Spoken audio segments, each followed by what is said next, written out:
Arsenal have made a signing, and today we are digging in deep to take a look at him. Ceballos is just 22 years old, turning 23 in August. He's a right-footed player, measuring in at a fairly tall for a midfielder, 5 foot 10 inches.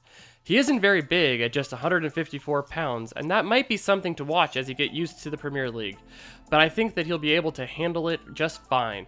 He's Spanish, and therefore doesn't have any work permit issues for now.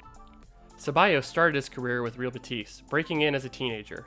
He played 2 full seasons with Betis, appearing in over 4,400 minutes and cementing himself as one of the best up-and-coming midfield talents in Spain.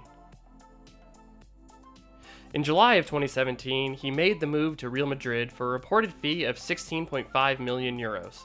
With Madrid, he's failed to break into the first team on a regular basis. He had just 480 minutes his first season and just over 1,400 last season.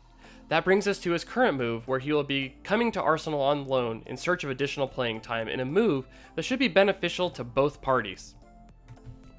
This is a heat map of Ceballos' touch for his career. He is a right-footed player that prefers to start from the left-hand side. It is beneficial for him so that when he receives the ball on the half-turn, he's already on his stronger foot and can look to play the ball quickly. He is primarily played as a left-sided midfielder, but can be deployed further up the pitch. His skills show that he's a very versatile player and something that should be making him a valuable member of Arsenal. It might be a bit blasphemous to say, but he will probably be the closest thing that Arsenal can get to an Aaron Ramsey replacement this season, and not just because he will take the number 8 shirt.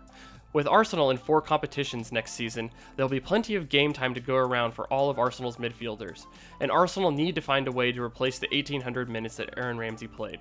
Ceballos will definitely do the role differently, using passing to set up teammates versus late runs into the box, but he can give Arsenal depth at the attacking midfield and central midfield spots, and that is something that is going to be badly needed. Speaking of shots, Ceballos' shot chart is nothing spectacular. The majority of his shots came from outside of the box, with just 5 coming in prime areas. He managed a respectable 0.8 xG per shot last season, but I think that is driven more by his low volume and a couple of really big chances. I don't expect that to change in the Unai Emery offensive system that isn't known for producing high volume of shots overall.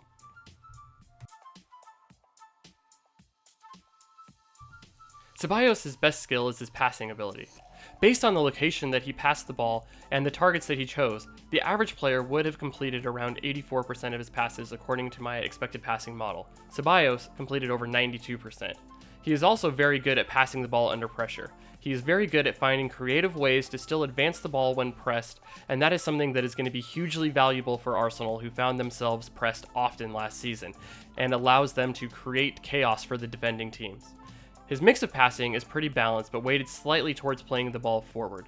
Unsurprisingly, for a midfielder, the vast majority of his passes came in the middle third of the pitch, and also not a surprise that he rarely played the ball long, with most of his passes being short.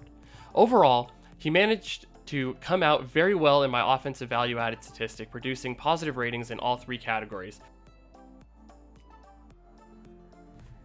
Looking at his percentile rankings is another very positive sign of Ceballos. He rates nearly off the charts at passing. His skills in the other offensive categories are very good as well. He is good at progressing the ball and will offer Arsenal a great addition or alternative to their reliance on Granit Xhaka. He chips in a decent amount of key passes and is also a very good dribbler, but not the kind that will look to drive forward, but instead use his dribbling to be able to create space for the next pass. And that's something that I think has also been curtailed by his role at Real Madrid, and something that if given a more advanced role, he could see numbers rise. On the defensive side of things, his numbers look acceptable to good. He fouls a little bit more than average, but not so much that I would see it as a concern. He does well on collecting loose balls, and that will be a welcome addition to the Arsenal midfield.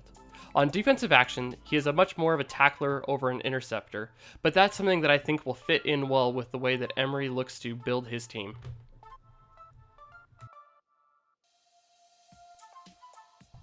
Overall, the loan move for Dani Ceballos is a very low-risk move for a team that is in no position to financially make big moves that could blow up. I'd have loved for Arsenal to be able to secure an option to buy after this loan period, but that just isn't in the cards.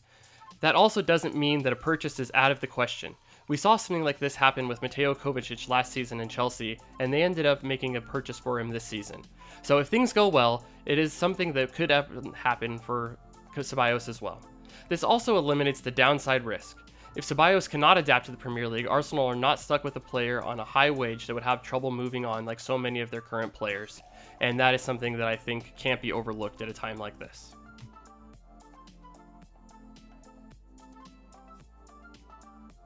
Thanks for watching, I hope you enjoyed. If you liked it, go ahead and give me a thumbs up, and like and subscribe all my videos. I'd love that a lot. Thank you, goodbye.